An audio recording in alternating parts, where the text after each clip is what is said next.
Attorney Arminda Akyatan Guerrero, President of ACPAP. Mr. Carlitos Cruz, President of ACPAP Foundation. Ms. Marifi Maring, Executive Director of ACPAP. Attorney Antonio Akyatan, ACPAP Inducting Officer. Ms. Maria Cecilia Ortiz, Mr. George Villaruz, and other past presidents of ACPAP. Directors, officers, and members of ACPAP and ACPAP Foundation, representatives from government, regulatory agencies, ladies and gentlemen, magandang hapon po sa inyong lahat. First of all, thank you very much for inviting me today as we induct your new set of officers and welcome new members to your organization. A fitting way to welcome the new year and to remind us of why we do what we do. The ACPAP has come a long way in developing a space where our CPAs in public service can grow.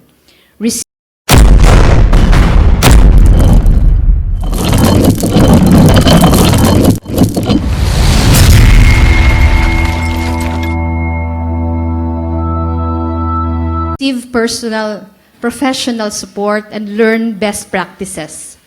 Through your programs and guidance, we are confident that our accountants will remain true to the principles that make them trustworthy and professionals.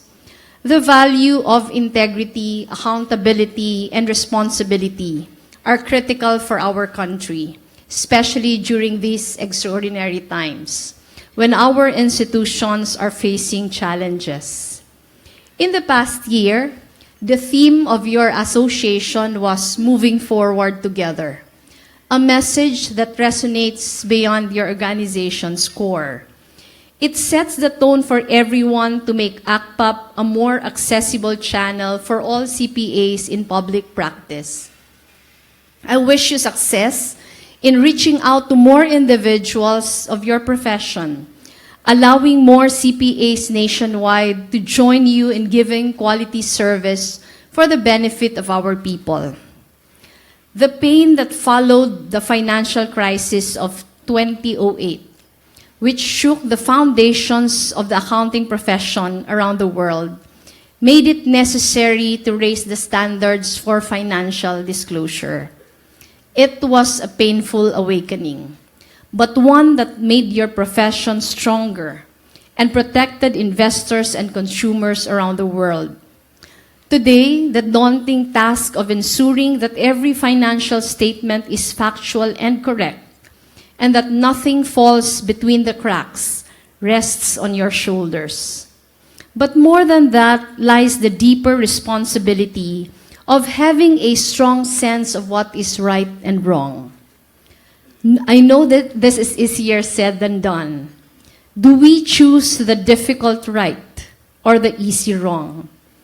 More than anyone, the duty to uphold integrity and accountability in any group or institution is something that is deeply woven into your every professional decision. Being a public servant entails living these very same principles, to be accountable, transparent, and faithful in our service to our fellow men. In more ways than one, you and I share the same task, to make sure more, if not all, of our citizens benefit from effective and good governance. Since I was in my early 20s, I saw how critical financial accountability is in creating an environment of trust in our country, which is in turn extremely necessary for our growth as a nation. My late husband, Jesse, was mayor of Naga City for a total of 6 terms. It was a conscious effort on our part to live simply and made sure our children were not raised to feel any sense of entitlement. But it did not end there. Jesse instituted several measures to make sure that everyone, from the messenger to the mayor, will be honest and accountable in the course of their duties, believing that it is not enough for public officials to be good. There should be systems in place which will ensure that he will continue to be good. As soon as he assumed office in 1988, he created transparency boards so that financial statements are posted in public places, and ordinary people will have the power to assess whether their government is honest in using taxpayers' money. This became the seed for the full disclosure policy, which he instituted in DILG when he was appointed Secretary of the Interior. He also created the Naga City Citizens Charter to further make the City Hall transparent to everyone. But looking back now, I think what made the people appreciate the kind of public servant that he was the fact that his honesty as a public servant was not just a slogan or a mere campaign promise. It was how simply he lived until the day he died, which is a manifestation of his inner values. These are the same values that we espouse today at the Office of the Vice President. We have one of the smallest budgets in the bureaucracy, and I'm sure you know that. So our programs, Angat Buhay, Partnerships Against Poverty, Angat Kabuhayan, which is our push for livelihood and employment, and Istorya ng Pag-asa, our attempt to fight fake news, hate speech, and divisiveness in society today. All of these are funded with both taxpayers' money and donations by our development partners, private corporations, organizations, and some multilateral donors. Since we launched Angat Buhay in October of 2016, we have reached out to more than 89,958 families, mobilizing 182 million pesos worth of projects in 176 local government units. Together with our private partners, we have built school buildings, playgrounds, libraries, play gardens, and dormitories. We have turned over fishing boats, school books, farming equipment, water pumps, multi-cabs, solar kits, and carabaos. We have also organized job fairs, provided free medical and dental checkups and legal services, initiated feeding programs, and distributed relief goods. As of last month, we have visited more than 138 cities and municipalities across the country. One of those places we visited was Agutaya. I don't know if you have ever heard of Agutaya, but it is in northern Palawan. Perhaps many of you have not heard about Agutaya yet, but it is a small island municipality. In northern Palawan, you have to take a 10-hour boat ride from Coron just to get there. We went there 2 Novembers ago.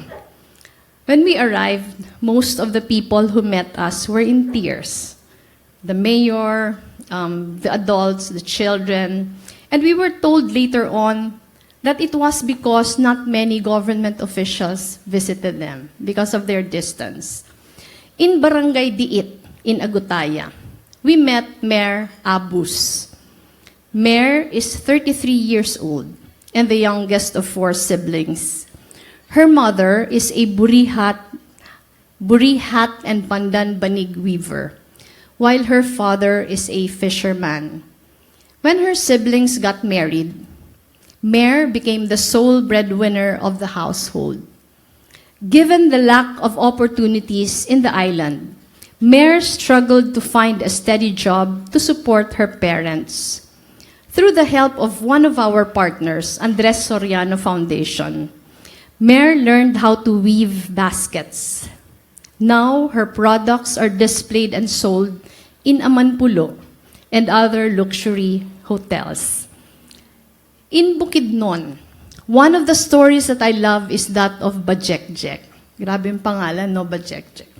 I am sure, but that's her real name. I am sure you heard about the farmers who walked in 2007 from Bukidnon to Manila. to protest their decade-long struggle to own their ancestral land. Pinanalo nila yun sa Supreme Court, so they got their land back. When I was still a human rights lawyer, the organization I was involved in, Saligan, handled the case of the Sumilaw farmers in Bukidnon. Bajekjek was one of the youngest who took part in that march. Last year, our partner, Pilipinas Shell Foundation, partnered with OVP to provide integrated farming and biosystems training to 244 local farmers in Sumilaw, 256 farmers in Tampakan, South Cotabato, and 190 farmers from Tinambak, Camarines Sur. I personally attended their graduation last October, and I am happy to tell you that Bajekjek was one of those who finished the program. Thank you to our partners, farmers like her now have easy access to innovative and sustainable farming techniques to improve their produce. Every single peso we are generously given by our lawmakers and our government, we hope to match with funds donated from our private partners. And all of these resources we account for meticulously because they represent the hard work of every taxpayer in our country today. This is why I admire your theme for this year, Rising as One. It is a continuation of your last year's call to action, to take this journey of transformation together as an organization. We hope that you will be able to pull more people into your cause as our country steps into a widely expected era of economic growth, resulting from our demographic window. Working in government and even the private sector, these themes also serve as a reminder to us, public servants, that to ensure that no one is left behind as our nation progresses. It asks us to go beyond our comfort zones and consider the welfare of others, our fellow men, those outside our circles, those who need our help the most. Earlier, I mentioned our programs at the Office of the Vice President. Every week, we allot 2 or 3 days to visit our Angat Buhay communities. Kadalasan po, Biyernes sa Sabado. Yun yung aming provincial visits. This is not included in the mandate of our office, but we believe that we cannot sit for 6 years doing nothing. Nung umupo po ako, tinignan ko yung aming budget. Wala kaming budget to implement programs. Yung budget namin, pang sweldo, operations of the office, and ceremonial work. But there is nothing there for programs. So we raised money from private partner with our private partners. By visiting these communities, we would be in a better position to help our countrymen in need dahil nakikita po namin ng personal kung anong pinagdadaanan. From day one, our dream has been simple: to put those in the margins at the front and center of our advocacy. This means rolling up our sleeves and getting to work to ensure that no Filipino is left behind in our growth and development as a nation.